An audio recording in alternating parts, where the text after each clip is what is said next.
Kitty 'no, yung talagang yung tapang niya, nakita namin, eh. Kasi ako, nakikita ko lang si Kitty sa mga reels, she's young and sweet. Pero nung nakita namin kung paano inabdak ang Pangulo, kung paano kayo ginipit doon, nagpakita siya talaga ng kanyang pagiging firm, matapang na bata at young age at may paninindigan. So ano pa, as a mother, paano niyo po ba, i-brief and concise lang, ano sa amin, si Kitty, i-describe?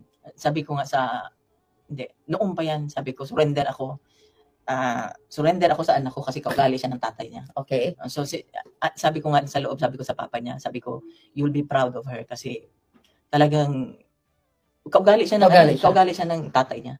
Wow. Kaugali siya ng tatay niya. Kitang-kita naman namin. So, ayun. Sa mga sumusuporta po sa inyo, ma'am, sa lahat ng mga taong hanggang ngayon patuloy na nag-gather, nag-celebrate post-birthday ni PRRD, mensahe niyo po, panghuli na lang. Maraming salamat sa inyong lahat. Alam ko nagdarasal kayo. Yung mga messages ninyo nababasa ko, hindi ko man kayo masagot isa-isa.